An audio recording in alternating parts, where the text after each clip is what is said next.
Alrighty. Welcome everyone to our third webinar here in a series, Ask an Auctioneer about your next fundraising event. I want to thank all of you who have submitted questions so far to Danny here and myself. We're going to try to get to as many of them as we can. We were overwhelmed with questions of all sorts, and so some of them were similar, some of them were very unique and different, so we tried to organize them in such a way that we can get to them all here today. Just a couple of housekeeping items to get, before we get started. All of you are on mute throughout the broadcast. We're not going to be distributing the slides, but we will distribute video recording of the webinar in an email shortly after this afternoon. If you have any questions, follow-up questions on your questions, then go ahead and type them into the questions section of the toolbar, and we're going to finish the webinar with a Q&A session at the very end. So hold your questions till then, and we'll try to address all of them. You can live tweet us during the webinar at WinspireMe or at Hooper Danny using the hashtag #AskAnAuctioneer. Feel free to interact with us that way as well. I want to introduce myself. My name is Ian Loth. I'm the creative director here at Winspire. And I am happy and thrilled to once again welcome our good friend Danny Hooper, celebrity auctioneer, author, personality, and webinar aficionado now.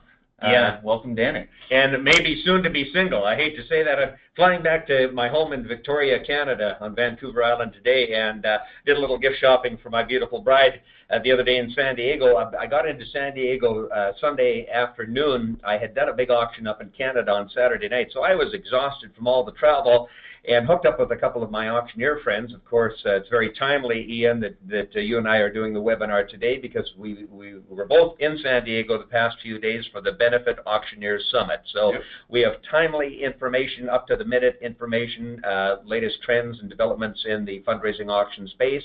But I think I'm in a little trouble because I hooked up with some of my auctioneer friends on Sunday afternoon.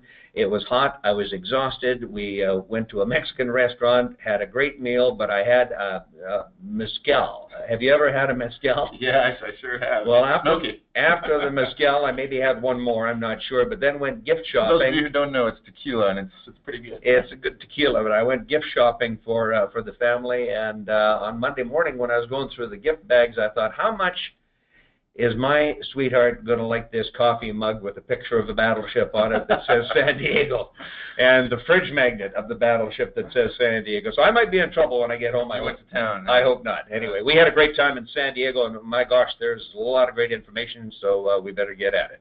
Yep, Danny here is the author of Easy Money, How to Generate Record Profits at Your Next Fundraising Auction Event. He's a certified benefit auctioneer specialist.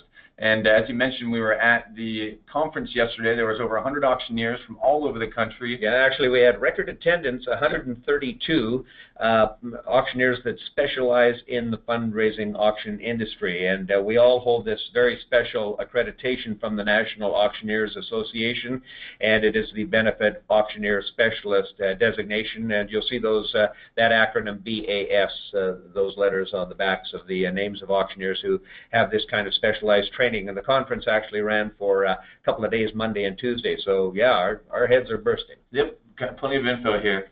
So we're going to get to the questions here very shortly. Make sure you stick around for the end. We have a special offer at the end of this webinar for a checklist builder, which is a great interactive charity event planner we've been working on together with Danny, where we're taking all this knowledge that we've been collecting and putting it into a single platform that you can use to plan your event. So stick around for that. But we know why you're here. You are here to get your questions answered, and that is what we're going to be trying to do here today. So let's get right to it. We should probably mention to the folks that we asked for your questions after our first two webinars. And how many questions did we receive? I think there were over 500 questions that came in. We've sifted through them. We've tried, obviously don't have enough time to address every question. A lot of them were very similar or repeat questions. So we've tried to glean through that list and pick out questions that we felt were probably the most interesting to the largest group.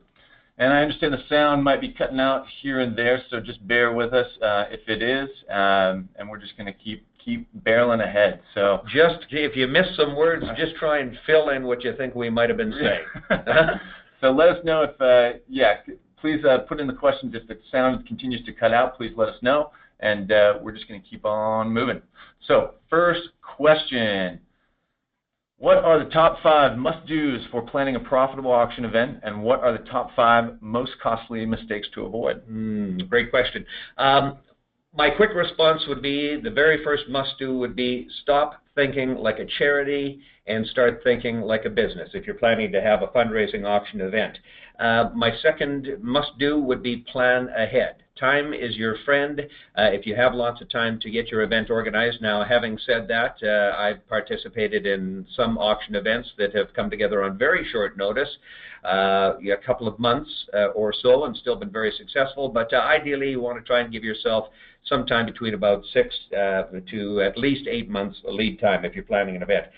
My third pointer on the must-dos would be look at absolutely every income opportunity that is available to you, and there are so many great ideas. A lot of them are available here through the Winspire website. I have a website at dannyhooper.com. We've got lots of ideas. There are great resource materials out there. You can Google and find out. I would say my next point would be keep the focus on fundraising. Having a fundraising auction event, we've talked about this before, Ian, is very much like opening a store that is going to be open for only 4 hours or 5 hours before closing again for an entire year.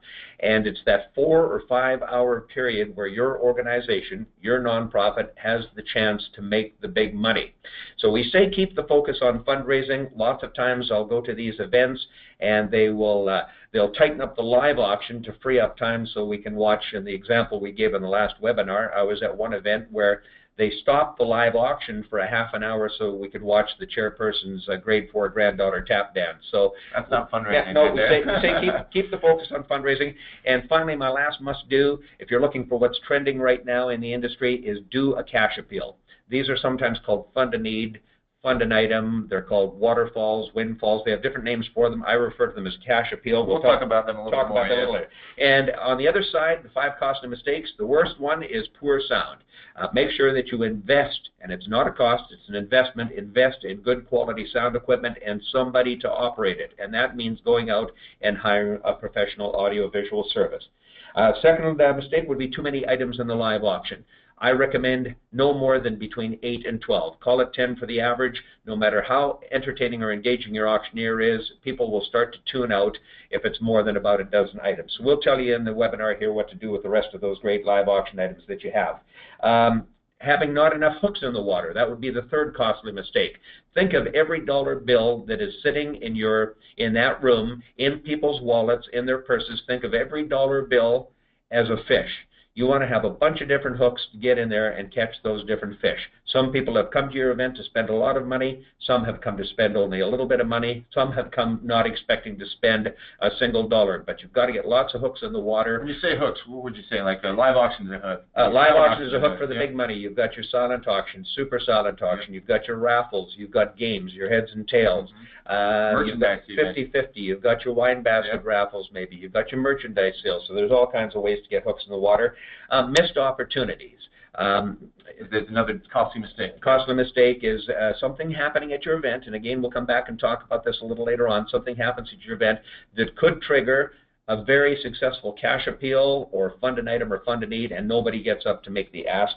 Finally, the fifth costly mistake is not using a qualified auctioneer. If you're having a fundraising auction event, you've got to have somebody that's qualified.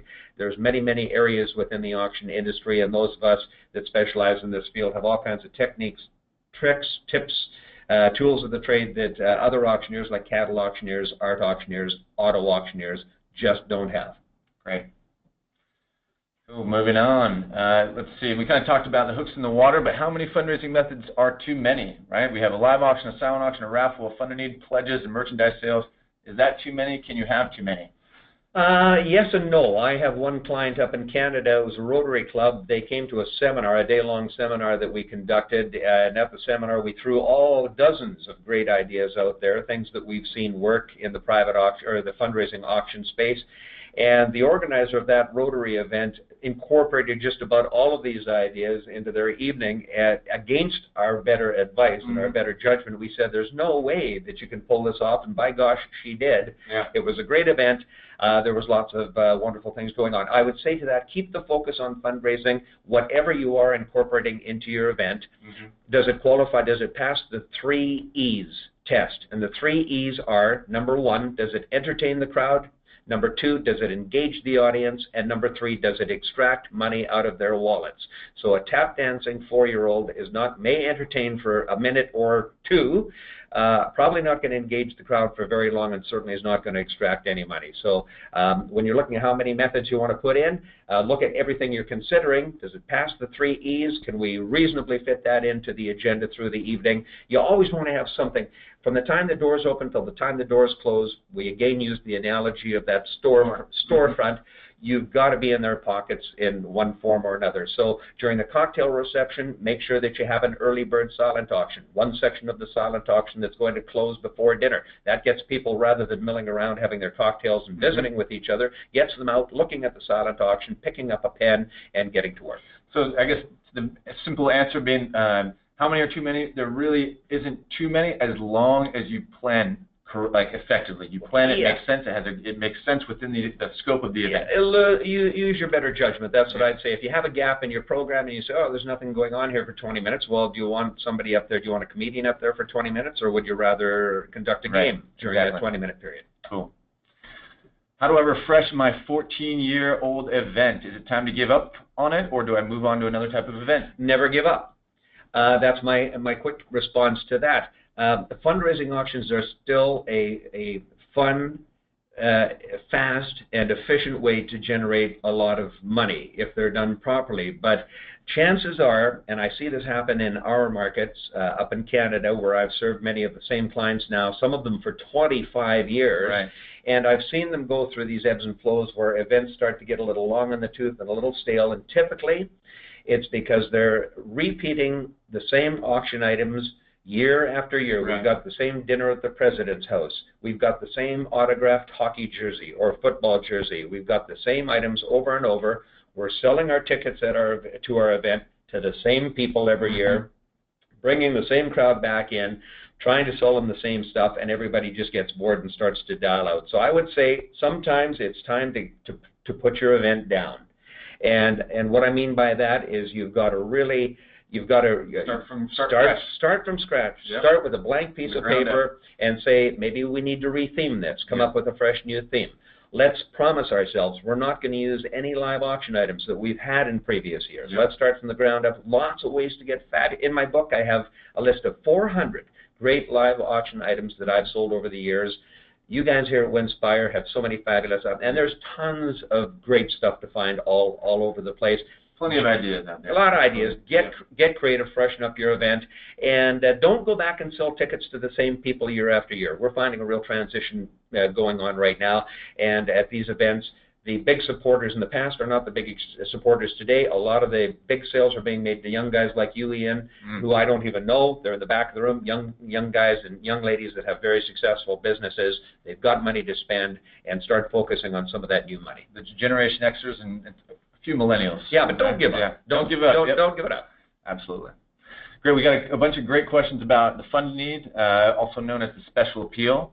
So let's get into those. What is the best way to conduct a funded need, in your opinion? Well, when we started off here, I said this was definitely one of the must-dos at your event, and I call these cash appeals. They go by many names: funded need, funded item, paddle raises. They have all kinds of names. In some markets, they're called a waterfall, all kinds of things. Nonetheless, they're cash appeals. They are where you make an ask to the audience to simply make a cash pledge towards a cause or a need. We live in a time when a lot of folks are kind of starting to feel like they have enough stuff, and they maybe don't need to buy another TV or a hockey jersey or a restaurant package or whatever. Nonetheless, they are there to support your cause. So you really need to work an ask into your event. And there's 3 requirements, well, 3 or 4 requirements. Number 1, you need to have an emotional trigger. And that can come off a well-produced, compassionate video. It can come off a impassioned speech by somebody, if you're doing a hospital event. I did an event here last year, a year and a half ago, and a family had lost their daughter to suicide, and this young mom who had committed suicide left behind 2 young children. The 12-year-old boy got up that evening and gave a speech that had everybody crying at the event. And he thanked the people from the local hospice for their child grief program. And he said, I wish every kid could take this program. He said, it really helped my brother and I, but every kid can't go there because it costs $1,000 for a child to go through the child grief program. And everybody's eyes were teared up. I stepped up to the podium. I said, I'll be the first to help out a child in this kind of need. I'll pledge $1,000, and who will join me? 56 people put their hands up. So we had $57,000 in just a few minutes. So you need the emotional trigger. You need somebody who is going to ask to do it's hard to stand up and ask for money, but it needs to be well executed. And professional auctioneers know how to do this. You may have a good spokesperson in your organization. It may be somebody like that little boy. He did the ask without even realizing it. Then you have to have 3 people recording. Just before that, you need to have bid card numbers for a successful fund a need. People have to have bid card numbers. Finally, somebody to call out those bid card numbers, and 3 people to register the numbers that are being called out so as that nobody gets missed. You know, I got a question this morning, actually emailed to me. A lady was asking about mobile bidding and these mobile technologies to perform a fund a need. Do you recommend using those, or is it the traditional route? Well, great question, Ian. That question, interestingly, was asked yesterday in San Diego of all 136 benefit auction specialists that were in the room.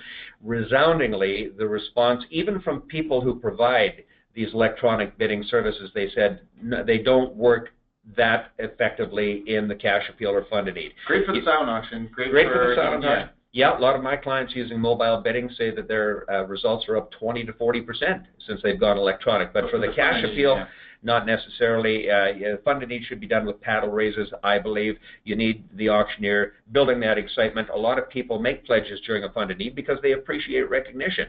Yep. And sometimes it gets friendly competition going in the room. If a business owner stands up and says, I'll give $5,000, often we'll see his competitors stand up and do the same or even give more money. So I think you just don't see that with the mobile bidding or technology, right? That's correct. Nobody gets that excited sitting and making bids on their telephone or their tablet, looking at the results scrolling up on a screen on the stage. It just doesn't have the same level of excitement or energy. So best way to conduct it, live paddle race. Yeah, that lends itself to the next question. When is the best time during the event? Well, you can plan for it, and the traditional thinking within the benefit auction specialist space is to do it during your live auction. Now, when you're doing the live auction, you're going to arrange your items so they look kind of like this. You'll start with your smaller items, and on this bell curve, you'll start by drawing a bell curve. You've typically got your highest priced item. We always recommend you put your highest priced item at the top of the bell curve. The reason being, if that high priced item is a private yacht trip or it's a trip to Africa,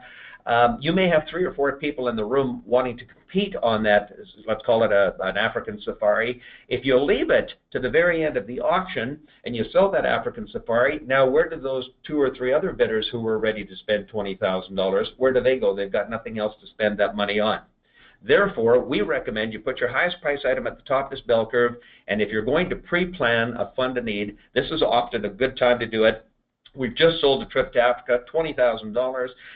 Maybe we were able to double up on it, so people have heard big numbers. Now we're going to the fund a need. Ladies and gentlemen, we're going to stop the auction for a moment. We're raising money for baby incubators for our local hospital. They come at a cost of $10,000 a piece. May I ask, do we have anybody here who would consider tonight underwriting the cost of a baby incubator? Please put your bid paddle up. Oh, bid card number 122, you run down, you talk to that individual, you thank him or her. Oh, there's another bid paddle. Now we're going to come down and say, would anybody pledge $5,000, $2,500, $1,000? So we break up the live auction. This is a good time to do it. So that's part of the answer. The second half of that answer is you do it when the opportunity presents itself.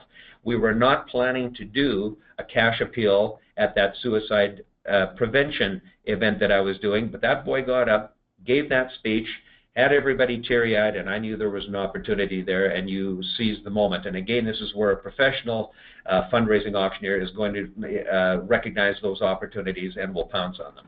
Cool. Yeah. All right. Right. So should a funded need always be for a tangible item, like you mentioned, baby incubators or maybe a playground, or can it be for something intangible? Both. Yeah. I've seen them work very effectively for both. I would say when I first saw this question come in, what would an intangible thing be? That would be intangible kind of would be raising money for meals and medical services down in South America or Africa.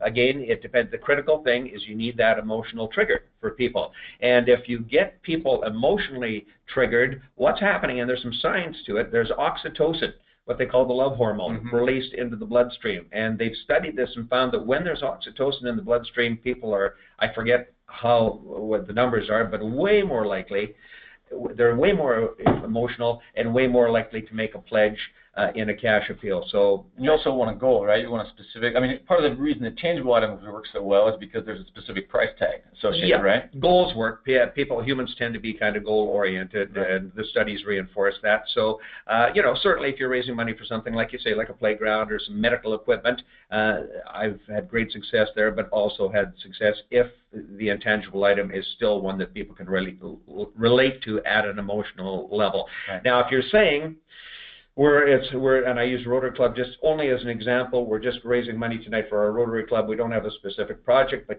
we do good work in the community, and so let's just pledge money. We'll put it into our account and spend that as we deem necessary. That just doesn't get the same excitement going in the crowd. It's lacking the emotional trigger and the goal, right? And the goal. There you go. Great. Moving into the live auction here. Are there items every live auction should have? Yes, experiential items. And I can say that too. I mean, Winspire experiences should be in every single auction, but you gave yourself a plug there. Ian, you gave yourself a plug. But you know what? It is very true. And why though? Why are experiential items so effective? Because it's all about creating memories. Right. I think in life, we live in a materialistic world, and we find a big shift happening right now in a large segment of our society, and people are just realizing the excess that we live with, and a lot of people are yearning now for a simpler way of life, purging a lot of their material things.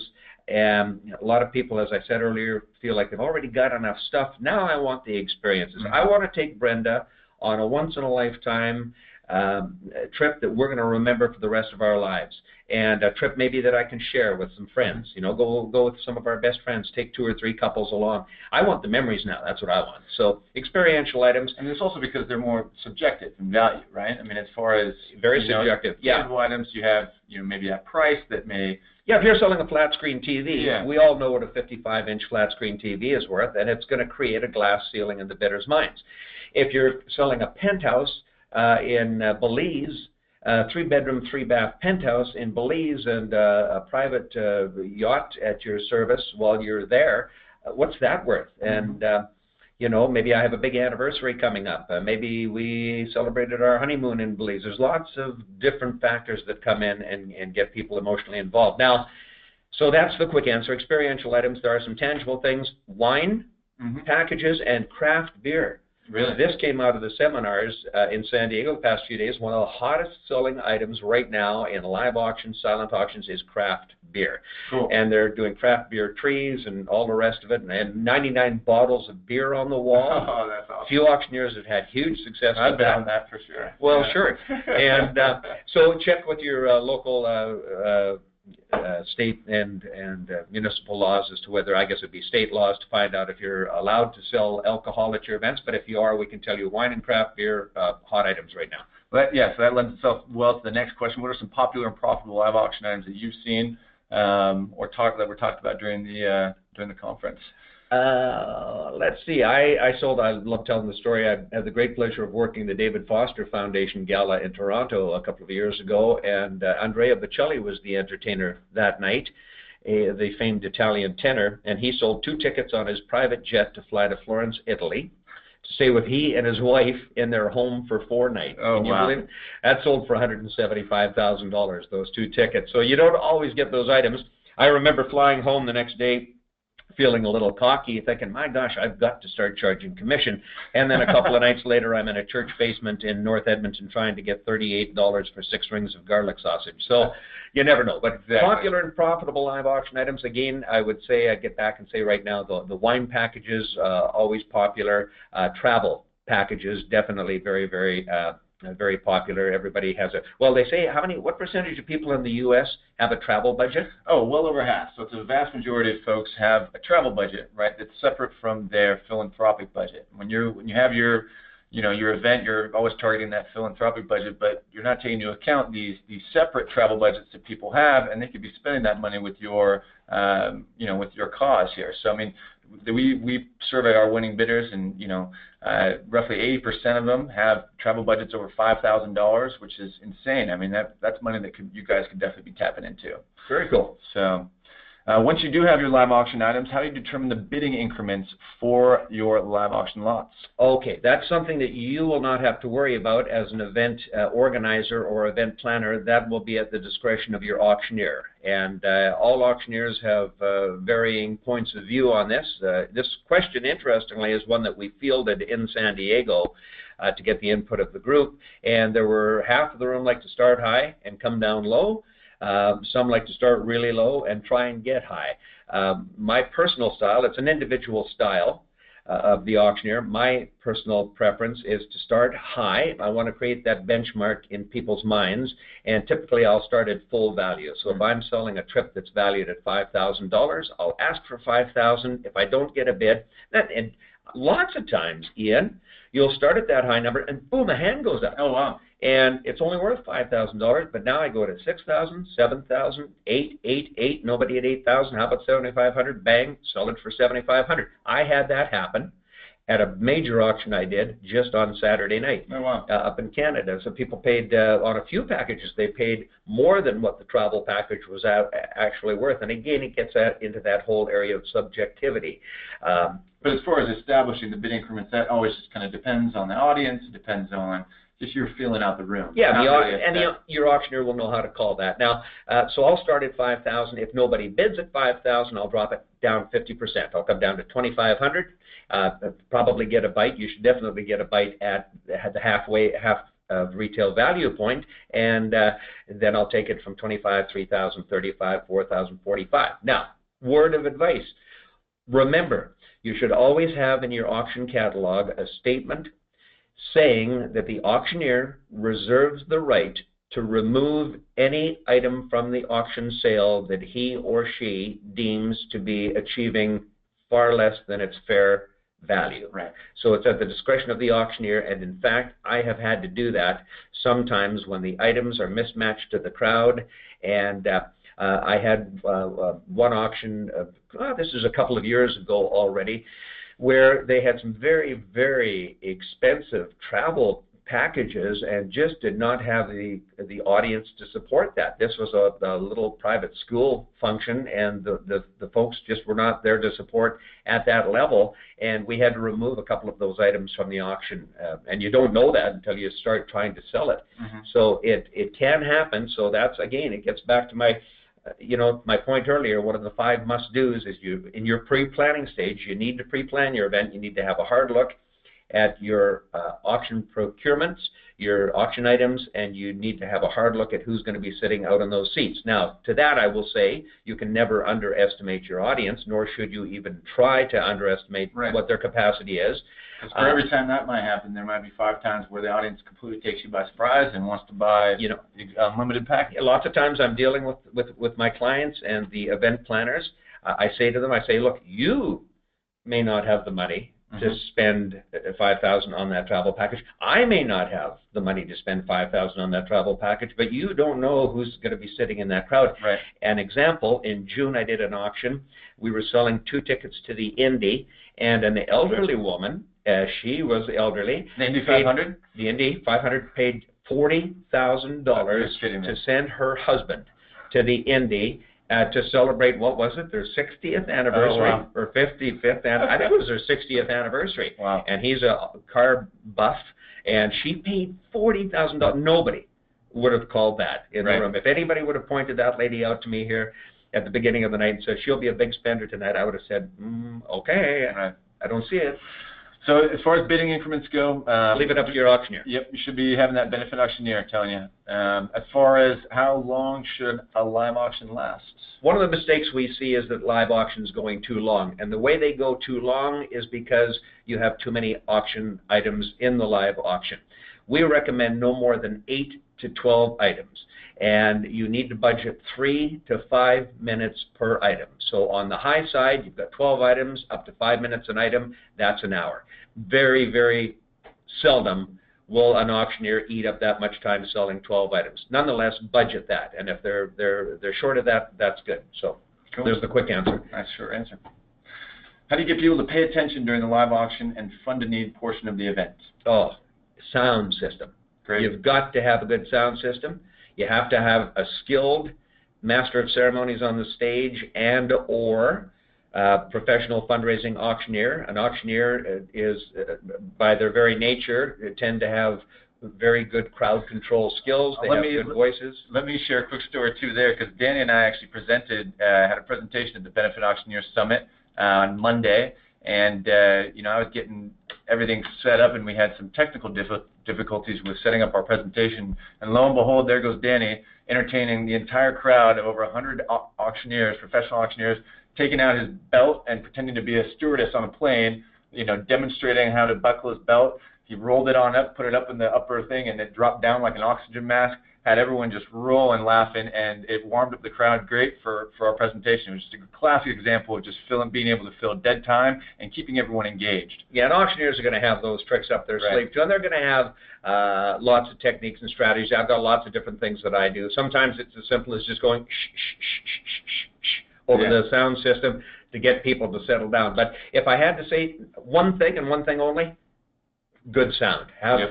Invest the money, spend the money. It's not going to cost you a penny. It will return. It'll be 100% return on investment, if not greater. But make sure you have good professional sound equipment there and somebody operating the system. Yep. Always want someone knowledgeable, so if something does go wrong, someone can go in there and fix it. And make sure you have the right person behind the microphone. There you go. If you can tell that the room is a bit flat after you started the live auction, what do you do to adjust at that point? Well, do you know what? There's a lot you can do in the preparation phase of your event to ensure that the room doesn't go flat. Make sure that you've got something to engage your audience from the time that they enter the room at your fundraising event. One of the smartest things you can do is have an early bird silent auction section. So during the cocktail reception, if you're having a cocktail reception, people, when they come in, they get a drink. Rather than stand around and just visit with each other, the MC is announcing we're going to close the first section of the silent auction before dinner tonight. So folks, get over there and start bidding now. Some of our best items are going to be closing before dinner. Whether you pull the best items or not, it doesn't matter. You can still say that. And just to get the people over there looking at the silent auction items, we had an event here in Edmonton, the Festival of Trees. They were having a problem selling their silent auction. They do beautifully decorated trees every Christmas time during their Festival of Trees, but so many people over the years have bought Christmas trees at this Festival of Trees event, and they found that they sell them through silent auction. They found that their results were really starting to drop down, down, down. So we came up with an idea for this client. We said, why don't we do a thing, let's call it hide the pickle. Hide the pickle. They said, what is that? And I said, why don't we go buy one of those little Christmas pickle ornaments? Let's hide it on one of those beautifully decorated trees in the silent auction. Let's announce when people are coming in during the cocktail reception, they've got to go find the hidden pickle. If they can find the tree that has the hidden pickle on it, come up to the stage, fill out a little ballot, tell us what tree the pickle is on, write your name and phone number, then we'll do a draw for a $5,000 diamond tennis bracelet. We did it last year. They had record silent auction results. Great. So you're pre-planning ahead, and if it starts off on a high note where you've got people entertained, you've got them engaged, you're extracting money, there's no reason why your room should fall a bit flat during the live auction. Now, if it does, and I guess it could happen, and I've had it happen a time or two, then I will do something crazy like maybe grab a flat screen TV that's sitting in the silent auction, bring it onto the stage, and I'll say, all right, change in plan. We're going to sell this little flat screen TV. Do I have a bid of $10,000? Nobody at 10? How about $5,000? How about $1,000? $1,000? How about $20? Would anybody give me $20? The first hand that goes up, I'll say, sold. whoa, you should see how that crowd was. You should see the look on people's face. They go, what? You just sold the TV for $20? And I'll say, folks, if you would rather sit out there and visit with each other and not pay attention to the live auction, you're going to be missing some of these deals. Now let's get on with the rest of the auction. That's a great tip. Works great. That's awesome. What is the best time of year to do a live auction? Well, about the only time of year that we're slow anymore is from the middle of December until the middle of January, through that Christmas period. Interestingly, we're seeing some successful events starting to occur towards the latter part of January.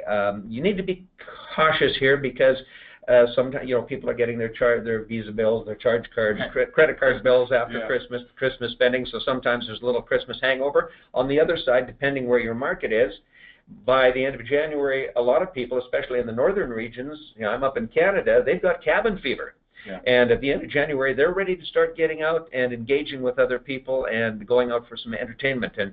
On that note, I remind people that the National Auctioneers Association did a survey years ago that found the #1 reason that most people attend a fundraising auction event is to have fun. 93% of the respondents said the reason we buy a ticket to go to a charity or benefit auction is to have fun.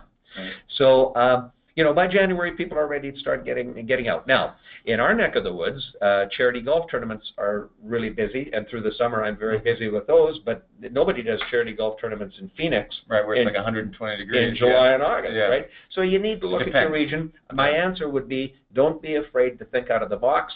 Remember, everybody knows the gala seasons, springtime, fall, but that's also when you've got all that competition going on. So take a look at your calendar and don't be afraid to think outside the box, step outside your comfort zone, and try something new. One thing we've been hearing too a little bit is people who are starting to have their events on weekdays, right?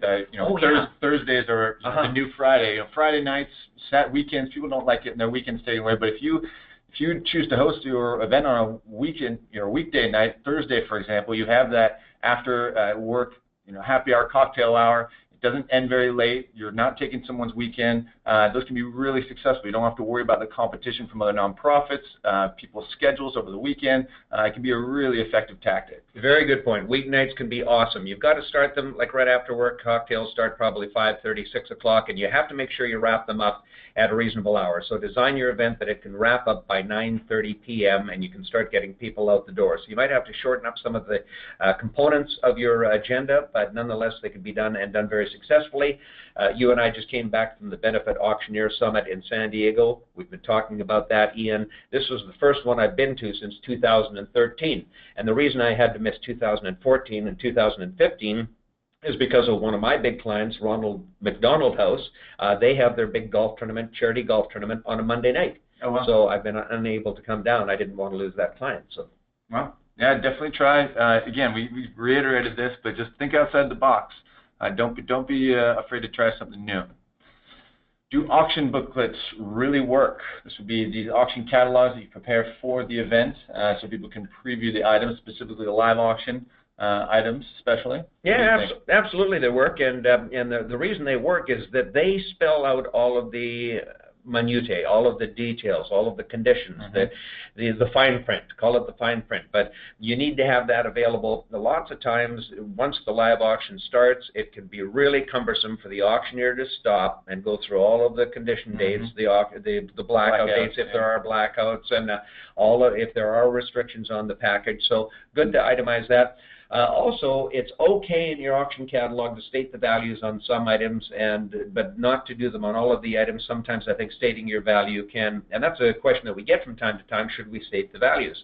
The answer, yes and no. There are hard reasons why you want to put the values in, and those have to do with the IRS. In that my understanding here in the States is that the IRS will allow you to write off at least a portion of the amount of money you spend for an item above its fair market value. Right, and that always depends. Yeah, check with the tax. Don't take my word. Yeah. Check with your. We're not tax accountants. We're not tax. Let's say that again. We are not tax professionals. Not tax guys. But yeah. But we're auction guys. Yeah. but check with your local tax authorities or your accountant and get. So that is the reason why and again, this came up in San Diego, the question, and one auctioneer said, yeah, absolutely, you always have to state the values, and here's why, because of the IRS requirements. I don't know it's a requirement that you have to state the value, but if people are looking for tax write-offs, then definitely they have to. But on the other hand, you might not want to, because sometimes you just want to put that it's priceless, or if it's really hard to put a value on, and if it really is truly one of those once-in-a-lifetime opportunities, you don't want to put a value in there, because again, anytime you state a written value, it creates a glass ceiling. People come to auctioneers lots of times with the mindset that they want to get a deal. Right. So if you're putting that price in there, then they're always going to be referencing it. Yeah, maybe if you're selling a piece of art like an oil painting, maybe you have to put in there that it's worth $11,000 because people might not be familiar with that artist's value in the marketplace. So in that case, I might recommend that you put it, or you're selling a real expensive lot of wine. And it's funny with wine, Ian. I've seen this happen so many times. You've said, we've got $5,000 worth of wine here, and it sells for $10,000. Yep. It doesn't seem to matter. You can state the value on wine. It doesn't seem to matter. It's so subjective, and that people will pay above stated value. One of my favorite things I heard yesterday from Kathy Kingston at the Benefit Auctioneers Summit was, if you have the right people in the room, there are people who will spend $1,000 or bid $1,000 on a $1 bill. Oh, and how that works, I've seen that done. It's a little game. It's a little game. It's a little technique that fundraising auctioneers use. We're all asked somebody to donate a $100 bill. And somebody will reach in their pocket and I'll say, you're donating it to the cause here tonight. Yeah. And somebody will give you a $20 bill or a $100 bill, and I'll say, all right, we're going to auction this $100 bill, and the person who's going to have to pay for it will be the second high bidder. So we start now with the $100 bill.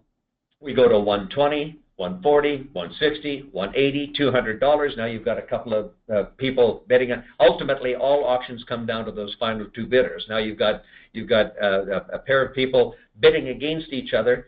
Say it's you and I, and I've bid 180, you bid 190. Yes, but I don't have and if I don't come back and bid 200, then you're up. Yeah, I'm going to get stuck with it. So at 200, now you would have to pay. Yeah.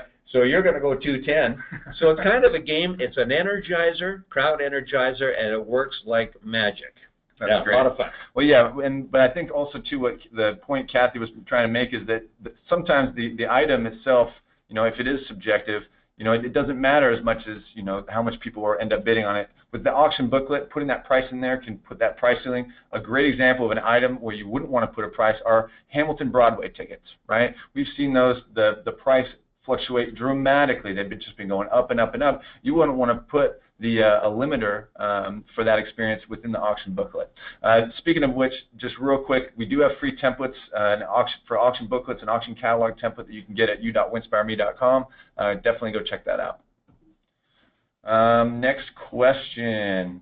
Based on the value of items received, what percentage should we expect to make? Okay, definitely higher in your live auction. Once again, this question was posed to all 135 benefit auction specialists in San Diego, and the overwhelming response was on your silent auction, you'll expect to make between 40 and 60% of retail value. So for budgeting purposes, if you do better than that, that's awesome. But for budgeting purposes, 40 to 60%, so call it 50% of retail value. On your live auction, 80 to 120%. So you're probably fairly safe on your live auction items budgeting 100% return. And again, but that again depends somewhat on the skill of your auctioneer. All right, great. We got quite a few more questions that we're going to try to get through here. Maybe pick up the pace a little bit. But yeah, we're going to try to make sure this doesn't go too far over an hour, and we want to open up enough time for Q&A at the end. So please stick with us. We're going to try to get through all these questions.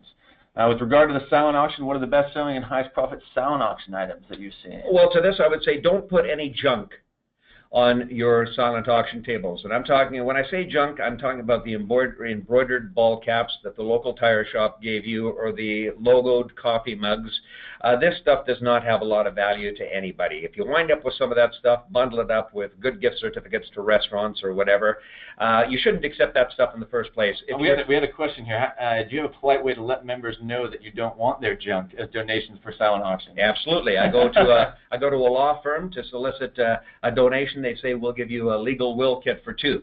Traditionally, those don't bring a lot of money at silent auctions. I've seen them many times at auctions with no bids at all. So I will say to that lawyer, look, rather than make that donation, could we ask you instead for a cash donation equal to the amount? Yep. Or, and if not that much money, then would you give us maybe $200 cash that we can take and on your behalf go out and buy a few bottles of really nice wine. We'll put a nice wine basket. We know that'll have a lot more appeal, and we'll put you down as the donor of that wine basket. So try and collect cash donations instead of those embroidered coffee. Don't put any junk on there. And more people are starting to use the consignment packages, just not to give you a plug-in, but people need to know. And you're not the only consignment company out there, we know that, but we are seeing more consignment packages in the silent and super silent auctions, where people, where they'll take and try some of these travel packages, experiential travel packages, put them in the silent and achieving great results. Great. Awesome. Again, if you have any questions or think of any other ones, don't hesitate to submit them. We'll try to get to those as well. How do you decide how many silent auction items to have? You're trying to create a balanced market. And now, an imbalanced market is either a seller's or a buyer's market. It becomes a seller's market if you have too few items for the number of people in your room. That obviously is going to drive the individual prices of those silent auction items up. It becomes a buyer's market when you flood the silent auction tables with too many silent auction items. As a formula, take a look at the number of guests you have attending your event, divide that by 2. So we have 200 people coming to the event, divided by 2. That means we have 100 couples at the event. That's a buying unit, so we refer to that. Some auctioneers call it a buying unit. Some auctioneers call it a wallet. We have 100 wallets at the event. Just as a rule of thumb, I tell my clients that you're probably safe going with up to 1 item per wallet in the room. So up to 100 items in the silent auction. But again, you need to use your better judgment. You want to create that balance on those silent auction tables. So yeah, the last thing you want is what we call a buyer's market, where there's so many items that everyone can kind of just go around and put one bid here, one bid there, and then you're not making any money. Then you're just losing money. So it's actually better to hold items, maybe put them into some sort of inventory, save them for another event, and put less out depending on the size of your audience. And don't forget to try a super silent auction. If you're in that good position of having too many good items for your live auction, again, we've suggested you never have more than a dozen auctions in your items in your live auction. Take the remaining items, if you have some overage there, create a special dedicated section of your silent auction. It's a standalone table. It's got its own signage, well lit. Draw attention to that area. We call that a super silent auction. Your auctioneer now is on stage, your MC through the night, saying we've got great items over there that could have been in the live auction, but we're trying to save you folks time tonight. We want to thank Empress Hotels for donating their beautiful romantic hotel suite. We want to thank the airline here for donating this. Make sure they get lots of love in the silent auction. How do you revive a silent auction event that has gone downhill, like this poor kid here, the past couple of years, but used to bring in thousands of dollars? You've got to be honest with yourself and ask yourself, why do you think it's gone downhill? And be brutally honest. And I think you'll find the answer lies somewhere in the fact that you probably have not refreshed your silent auction over the years, and you're probably trying to repeat provide the same merchandise over and over to the same buyers. So just to freshen it up. How do we encourage more spending on our silent auctions? What's the best way to generate buzz about the silent auction during the event? Have better quality items in the silent auction, and also get your MC down there with a microphone, with a cordless microphone, walking around the silent auction area, highlighting some of the very special packages, some of the special deals that are out there on the tables, and draw attention, pointing out where the steals are. How long should you keep the silent auction open? We recommend that you have an early bird silent auction, you close some of the items or a section prior to dinner. The remainder, you don't touch those until after the live auction. I always think, and a lot of my peers, again in San Diego, agreed that the best time to start your live auction is during the main course. Once dinner has been set, the main course, they've already been sitting at their tables while they've had the soup, the salad. Now you've got the entree. Let the crowd get about halfway through the entree. They've had time to visit at the tables. Now you start your live auction. As soon as we finish selling those 8 to 12 live auction items, we say, folks, we're going to close the first section of the silent auction in 10 minutes or 15 minutes. And you send everybody over to that. You let them know we're closing the green section. You want everybody over there focusing on the green section. That creates what we call compression, bidder pressure, and that's what drives those prices up. Now you've closed the green section, you say, folks, 10 minutes. 10 minutes, and we're going to close the red section. Now that whole group, like a bunch of little baby ducks, they go over and they're on the red section. Again, you get that compression, and if you have a third section, you close it. Then you close your silent auction section. Now you're going to bring people back to their seats with your raffles. You're going to do your raffle draws. You'll bring them back with a heads and tails game maybe. You'll hold their attention with closing remarks, maybe an announcement of how much was made in the live auction. There's all kinds of things. You can bring people back for about 15 minutes to their seats while all of the silent auction sheets go off to the cashiers and they start the process of cash out. Definitely want to give yourself enough time for that. Yeah. This Danny, you already addressed. If we have a couple big ticket silent auction items with no space to add them in the live auction, super silent auction. Super silent auction. Yeah. Let's talk briefly about auctioneers. We got some really good questions about auctioneers. How do I find a qualified benefit auctioneer? Lots of places. You can go to auctioneers.org, I think is the website. Here on the Winspire website, we're going to be providing a list here in the near future of all of the benefit auctioneer specialists. Yeah, and all of our event Some of our recommended. Yeah, all of our event consultants that we work with nonprofits, we have referrals, recommendations that we can make, and any auctioneer that you do get in touch with, maybe if they can't necessarily work your event, they will refer you to another one, and auctioneers will travel far and wide to come help you out. That's correct. Call me, DannyHooper.com. Yeah. There's a plug. And when we say qualified auctioneers, folks, there are many sectors within the auction industry. I would be dead if I tried to sell cattle for a living, livestock for a living, autos for a living, or art or anything like that, or antiques.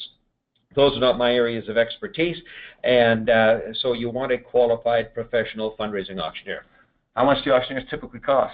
Can you get them for free? The professionals will typically charge either a base fee or straight commission, or a combination of the two, a base fee and a commission. It depends on their reputation, on their track record. One thing, you want to look for an auctioneer who has lots of repeat clients. Anybody can go in and get hired once. You want to be looking for the auctioneers who have been serving the same client for many, many years.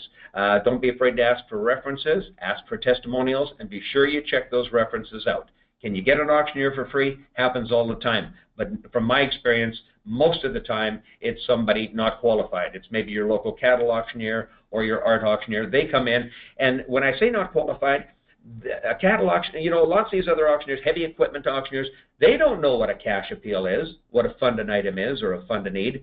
They don't know what a triple chance raffle is. They don't know what a wild card auction is. They don't know how to create compression. They don't know how to create compression on a silent auction. They don't even know what you're talking about. Yeah. and they don't know they don't know what a legacy auction is. So these are the tools that the professional fundraising auctioneers have in their toolbox to extract the maximum amount of money out of your audience.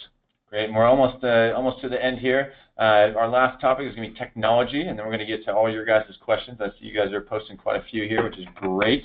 So technology, that primarily centers around mobile bidding. How do you decide if you should incorporate mobile bidding into your auction? Is it worth the cost? Well, let's tell people what mobile bidding is. This is one of the latest hot trends in the industry, and a number of companies now are providing mobile bidding services where you can bid on the silent auction from the comfort of your seat, your table, using your smartphone, or a lot of these companies will put small tablets on the table.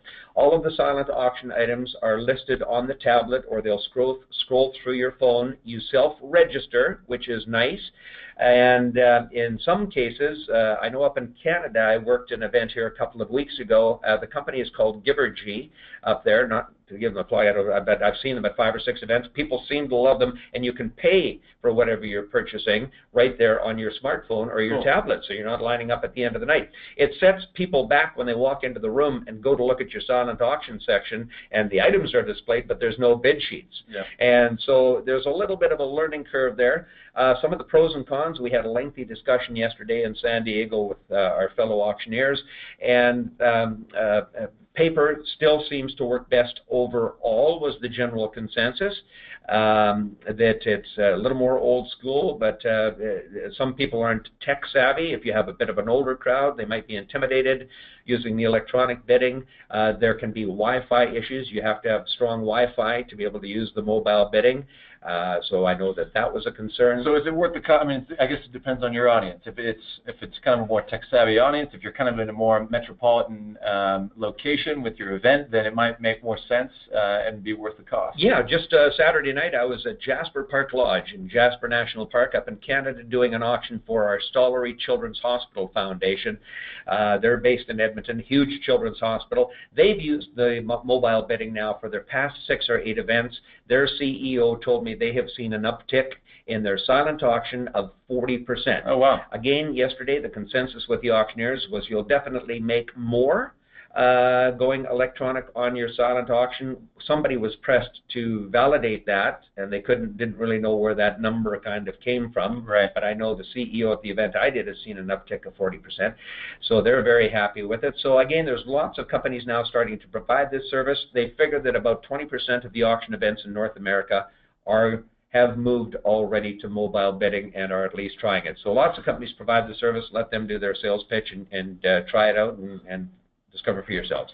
And so, I mean, if you do choose to do it, what is the best way to incorporate it? The companies who provide these services will do that for you. The good companies will have onboarding. They will walk you through the whole process. Make sure, just like an auctioneer, you get plenty of referrals, testimonials, and you talk to some nonprofits who've used it already.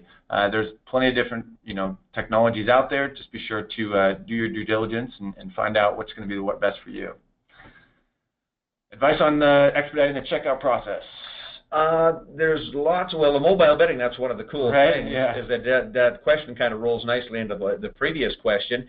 With the mobile bidding, you can check out electronically with a lot of these services.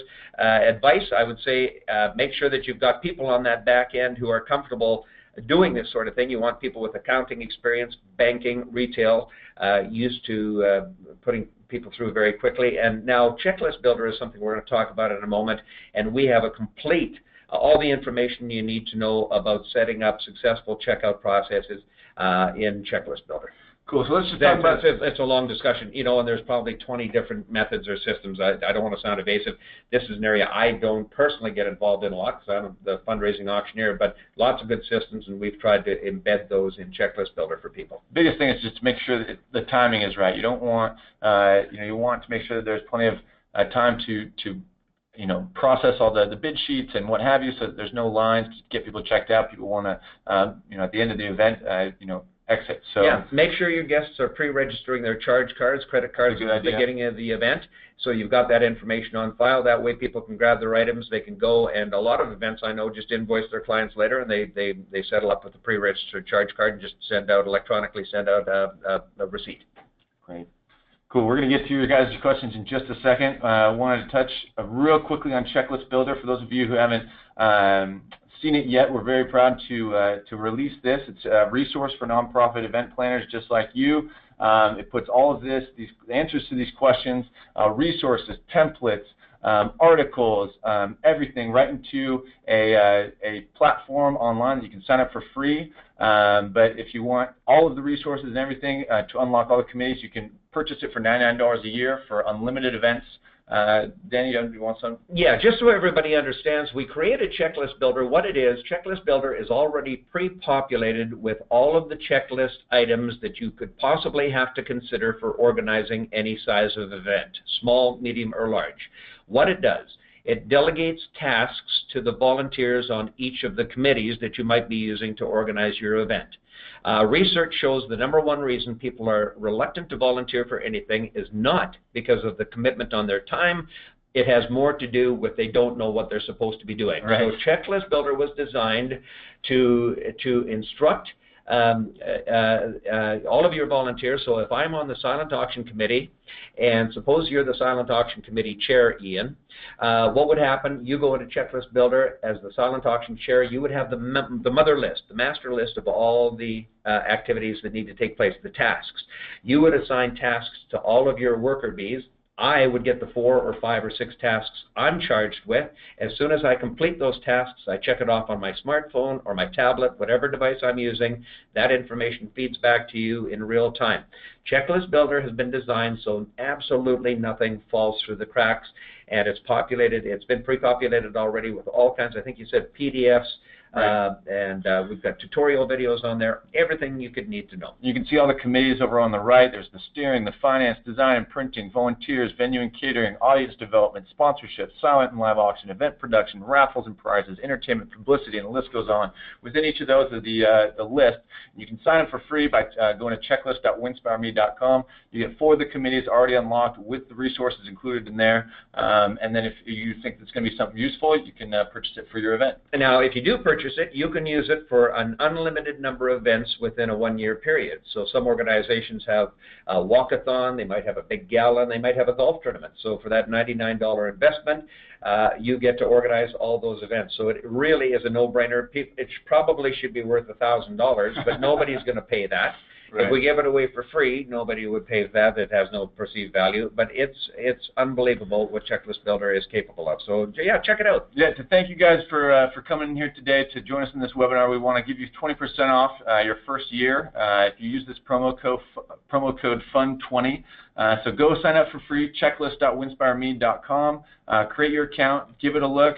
And if you want to purchase it, you can save that 20% off using that promo code there. And we'll send out the promo code in email shortly afterwards. And we hope we gave you some stuff to think about today. Now look at our time. Yep. This webinar is supposed to be an hour long. Look. Whoa, right there, 1 hour on the nose. So if you want to stick with us right now, we'll answer a few additional questions that have come in. If you've got to run, we thank you very much for sharing your time with us here today. We hope that you found the webinar informative, and obviously we could only scratch the surface on the 500+ questions that we have received here after our previous webinars. So anyway, we hope you had some takeaways. Yep, stick with us though. We got a couple great questions here. We're going to kind of shoot through these. So in a silent auction, don't ask anything that's going to stump me. Right. Okay. Okay. You got it. I want the easy one. You got it. In a silent auction, how much, like on a silent auction bid sheet, how much of the full value should you start the beginning bid at? Well, here's the real trend in the industry right now. Make sure that you're putting the pre-printed bid increments. Yes. On your silent auction. Bid increments are crucial. Bid increments are crucial. You'll do this on your computer and stuff. We've got templates in Checklist Builder. Winspire has templates that you can use. And what I recommend you do is you start at about 20% of the value, and then you step up each of the bid increments by 10% and take it all the way up to 150% of retail value. Absolutely. So it's called a walk-away bid sheet, and they work just like magic. And you say, well, why would somebody pay? You know, and this way, what you're doing, you're avoiding nickel and diming. You're avoiding people bumping the bids by $1 or $2. You're stepping them up at 10% every time. It works like magic. Great. Is there a rule of thumb for how many fundraising methods to have per number of guests? Or is it? No, I don't think so. Use your discretion. You know, I mean, if you've got a small event with 50 people, what you're trying to avoid is people feeling nickel and dimed to death. Nobody likes that. And that happens when you're at an event and some volunteer comes up and says, would you like a ticket on our 50-50 raffle? Okay, I'm in my pocket. I pay the $10 or $20. Somebody else comes and says, would you like to buy a ticket on our wine raffle? Okay, I dig in, pay $20 for that. They come up and they say, would you like to buy one of these blinky necklaces? And that qualifies you to play our heads and tails game, and that's $10. You'll want to avoid that sort of thing. If you're going with raffles, limit them, you know, pick 1 or 2 good ones. Maybe you're doing 1 game, and all of the other components we've talked about can easily be embedded in a well-organized agenda. Great. What type of emails do you send to promote the items? And I can take that one on. We highly recommend doing pre-promotion of your biggest live auction items, especially your travel packages. You know, if you're using a email service provider like MailChimp or Constant Contact, there's many of them out there. Emma is another great one. Definitely incorporate your auction items into your pre-event promotion so that people can come prepared to bid. Oftentimes you'll have people who are who might be very interested in a travel experience, but they're just not ready to make that decision right when it's presented to them. But if they see it on the invite, they see it on the save the date, and they say, ooh, you know, honey, look at this potential trip we could go on. Then the conversation is started, and they're far more ready to place that bid by the time it comes to the event. And let's talk about things like the villa to Italy that has 3 bedrooms and 3 bathrooms in it. Playing group experiences. Group experiences. You know, we can call, Brenda and I can call another 2 couples that we'd like to travel to Italy with, and in fact, we've done that and gone with friends and split up the cost. do you base the number of live auction items on the number of attendees? And I would say no, probably no. You can 8 do to 12. Yep. 8 to 12. And it's a factor of time. The number of items in your live auction is a function. It's a function of the time. It's not a function of the number of people in the room. And if a valuable item like a piece of art didn't sell at last year's auction, would you use it again at a lower price point, or not because you don't want to repeat items? If I have a piece of art that's not selling, I will stop the bidding. I'll say, folks, obviously we are way low on the value of this painting. We could remove it from the auction. However, I have a better idea. I would like to be the first person to pledge $100 to this organization tonight, and with the artist's permission, I will sign the back of that painting, and I would like to invite people in the room to pledge $100, again, knowing that every penny is going to go to the hospital or going to go to whatever your cause is, and if you'll join me, we'll sign the back of this painting. Then I would suggest we take this painting and hang it in a public place, possibly the local hospital, or we'll put it at City Hall or a library, and we'll have a plaque made up stating how much money was raised by the signatures that are on the back of this painting, and then we can engrave on that plate or that plaque the names of the people who have signed the back. I've turned a $200, $300 painting into $4,000, $5,000, $6,000 using this technique. Are vacation trips the best for the live auction items? They work great both, all across the board. We've had great success, and again, Ian, I don't mind giving you a plug. We work so much with Winspire, but I've used your packages with great success in the live auction, also in the super silent auction, especially in super silent auction, also as raffle items. And they make a great raffle item. And the nice thing about using the consignment travel packages is you can have a raffle and give the winner their choice. Winner's choice raffle. Winner's choice raffle, we call it. You sell the tickets maybe for $100, and you say the winner tonight is going to have their choice of going to Ireland, going to St. Lucia, or going to Italy. You pick your choice. And by giving the choice, you create that much more excitement during your raffle. Great idea. This is a fund to need waterfall. Do you always do the waterfall from the top down? For example, do you start at 5K and go down to 100, or sometimes the other way? And how do you know where to begin and how many levels to include? I'll use a little humor. I always start high and come down. Why is that? Well, I think those higher numbers will create a little bit of excitement. It gives very special appreciation and recognition to those high-level donors, while the fund in need or the cash appeal is just getting started. It creates a lot of excitement in the room. As a joke, as I use a little humor, I'll say, will anybody here tonight pledge $1 million? And then we can just be done with this. And so I'll use a little humor. All right, if not, how about $50,000? Again, it depends what you're raising money for. If we're raising money for baby incubators and we need 5 incubators and they're $20,000 a piece, I might say, do we have anybody who would underwrite all 5 incubators? I've had it happen at auctions where in the cash appeal a single donor has given $100,000.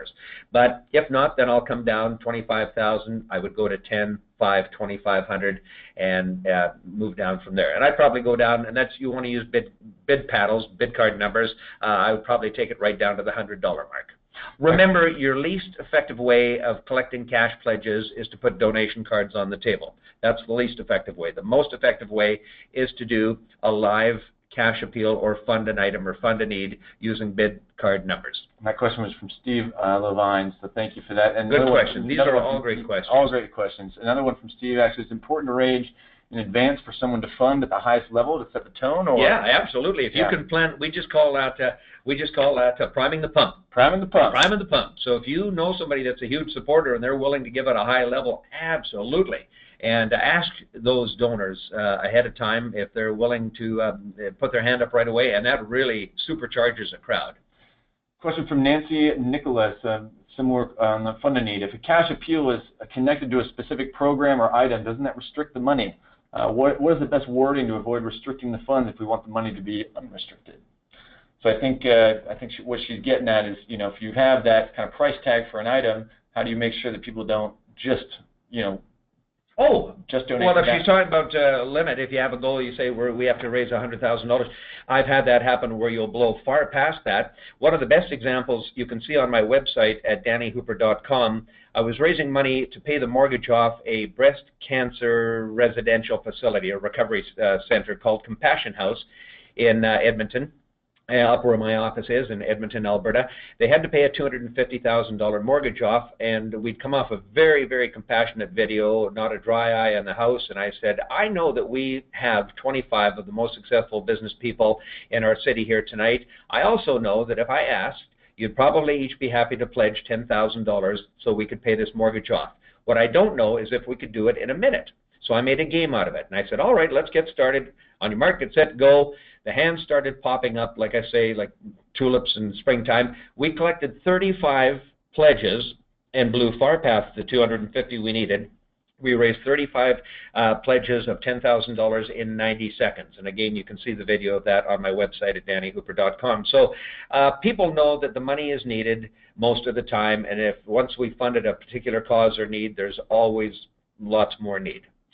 I got a question here from Monica Fleming. Hi, Monica. I've worked with her a couple times on Checklist Builder. Aren't you losing bidders for the live auction if you're leaving silent auction open until after the live auction is over? I don't think so, no, because you've got premium items are in your live auction. Yep. You know, you've got your bigger ticket items are in your live auction, and those, I guess it's reasonable to anticipate that the people that are there to spend more money are going to be more engaged in the live auction, and they probably still got plenty of money left over to go buy your smaller items on the silent. Point being, if you've got money and you want something and it's in the live or silent, you're probably going to bid on it. Another one from Monica. If you never really addressed mobile bidding. I don't know the last time I was at an auction that used paper sheet for bidding. How long do you keep mobile bidding open for the silent auction? And if you open the live auction or open during the live auction, aren't you worried that people are not paying attention to the live auction? Yeah, and that's why I recommend whether you're using regular paper bidding or the mobile bidding that you never close the silent auction during the live auction. If you keep your live auction to 8 to 12 items, 3 to 5 minutes apiece, any good auctioneer should be able to keep the audience engaged and entertained for that period of time. So don't close the silent auction while the live auction is on. Wait until you've completed the live auction and then say, now we're going to start closing our silent auction items, folks. We're going to begin with the first section in 10 or 15 minutes and every 10 minutes thereafter. I hope I answered that. Yeah. In my head, it sounded like I answered that. From Rachel Brown, not a question, but Ian, you sound just like Jim from The Office. Well, thank you, Rachel Brown. I suppose that's a compliment. Let's see here. Good cost of mobile bidding. I know that it ranges. It definitely ranges in price. Definitely shop around. Do you have any kind of average pricing? No. I don't. I would say I wouldn't want to tread there anyway. You know, talk to the individual providers. They're probably a broad range of pricing, I would think. I mean, there's plenty out there. You have BidPal, you have Greater Giving, you have Givergy, you have Gesture. There's plenty of them out there. So definitely do your research. Let's see. Get quotes. Yeah. It's like buying a refrigerator, a beer fridge. No, it's not. I don't know. Let's see. What are your thoughts on giving paddle raise participants a gift during the paddle raise? Good or distracting? From Colin Burger. Distracting, I think. It's not necessary. And if you're having a successful paddle raise, if it's a real successful paddle raise, probably 50% of the people of the wallets in that room, you're hoping that they're going to raise their paddle. So it just adds to the commotion out on the floor if people are running around. Unless you're talking about after the paddle raise, giving them a small gift, you can certainly do that. There's a new thing out there right now that's trending a little bit. It's called a runaround. Also has some different names. I can't remember what the different names are. That's kind of a crazy thing. It sounded kind of crazy, but it apparently works great. And it is the last person to pledge $100 in a paddle raise gets a trip to Italy. Oh, yeah. So we saw that. Yeah, we saw that, and it was quite remarkable. I have never seen this, and I haven't done that, but I'm going to incorporate it. So what happens, think about this. The auctioneer explains every time you hold your paddle up, it's going to cost an extra $100. So be aware of that. Every time you raise the paddle, it's going to be an extra $100. So how many will pledge $100? Well, lots of paddles go up. All right, put your paddles down. How many will pledge $100 again? More paddles, more paddles. More. So you keep cycling through this, and you get down to the end, presumably, to just a few people, and then it gets kind of a pressure cooker, but the idea being that the last person to raise. So what the auctioneer did that we saw, they demonstrated this. he said, okay, now when they're down to the last 2 or 3, he said, okay, now it's a $200 buy-in. The next person raised their paddle to 200, and then he goes to 500, then to 1,000. So I don't know. I got to research this one a little more. Just to let you know that there's something brewing out there that a lot of the auctioneers seem to be fairly excited about. So they called it a runaround. Let's see here. When raffling baskets made up of, this is from Karma Burfield, when raffling baskets made up of 3 to 6 donated items, what is the correct dollar value amount versus the price of the raffle ticket? I.e., should a $500 value basket require a $10 raffle ticket? It's what the market will bear. Yep. It's what your market will bear. Take a look at your audience, and you know your community, and you know your audience, your demographics and stuff. Try and study those as best you can. You know, if it's a higher-end gala event, raffle tickets are very typically $100 for something. Well, I think a better way to determine your raffle ticket price is to first establish your goal, how much do you want to make, and then figure out how many you think you can sell, right? And then take that number, you divide your goal by how many you think you can sell, you know, maybe a percentage of your audience, and then you have your ticket price, right? So but don't be afraid to be bold. I do an event where they sell raffle tickets $5, a little event I do each fall, and then it's a $5, and then you get a long stem red rose with every time you buy a raffle ticket. I'm telling them this should be at least a $20 raffle ticket. And just a reminder, Steve Levine put in, you know, is there going to be a recording sent out? Absolutely, we're going to send it out. Let's see if we can, if you guys have any other questions, now is the time to submit it. We would love to answer it. I'm just going to give you guys a couple. Oh, can you explain what this is from Peggy Johnson. Can you explain the heads and tails? Okay, heads and tails, obviously, you know, heads and tails, I first saw this done at weddings. And it's how a heads and tails game works at your auction. You'll say, folks, well, you might sell heads and tails. It's kind of like a raffle. So you're selling tickets to play the heads and tails. So volunteers are saying, we're going to play for heads and tails, and the prize is whatever the prize is. It might be a cash prize or a color TV or a wine basket. The buy-in for the heads and tails might be a $10 or $20 raffle ticket. Then everybody who has bought a ticket to play the heads and tails game will stand up, and the MC or auctioneer has a coin on the stage, and they say, if you want to be a head, put your hand on your head. If you want to be a tail, put your hand on your rear end, flip the coin. Oh, it's a head. So the people who are standing there with their hands on their heads, they get to remain standing. All the people that had their hands on their rear ends, they have to sit down. So presumably you've eliminated half the crowd. You keep doing this. Let people choose every time. Do you want to be a head and a tail? You can change, you know, prior to the coin flip, you can change your mind, but then you flip the coin, so very quickly you'll get down to just a few people remaining. Bring those folks up to the dance floor or to the stage, up to the front of the room, and you flip the coin, and you'll very quickly get down to one person. And it's very simple. It's very interactive. It's more of just a game. It's not necessarily a fundraising. I mean, you have to buy in, but you got to buy in. Yeah, right. And lots of times you don't have to even sell tickets. I've seen events that will use the heads and tails to get people back to their table, give a nice prize, and don't even sell tickets. Don't even use it as a money maker. You should, but you don't. You use it in this case to bring people back to their tables after you've closed the silent auction. At the end of the evening, you want to come and distract them for a few minutes so as the cashiers can get to work. Got one more question here. Do magicians help with fundraising? I thought that was a funny question. Magicians help with fundraising? I love it. Machiko White, have you had magicians at your fundraiser? I've seen them kind of strolling, doing the card tricks and things like that at maybe 1 or 2 of my events, and we do, I don't know, close to 100 events a year, so I certainly have not had a lot of experience. I would say, does it fill the 3 E's? Does it entertain? Yes. Does it engage the crowd? Yes. Does it extract money? That's a problem right there. And unless you have some incredible, you know, magic tricks that extract money, but now if he's walking around saying, "I'll show you a magic trick for $10," and all of the money goes, there you go. Yeah, there you go. So try and figure out a way to monetize all of these things. Do you have instructions or a process for taking credit card information before the auction? How do you get people to give you the information? Jay Russell. Okay, that information would be in Checklist Builder. I know Winspire provides information on that too, so that'd be a little out of my scope here as an auctioneer, but there's lots of different ways to do it. And I mean, if you have there's ways to pre-register with some of the bidding technology and things of that sort. So you know, those are definitely a good way to do it.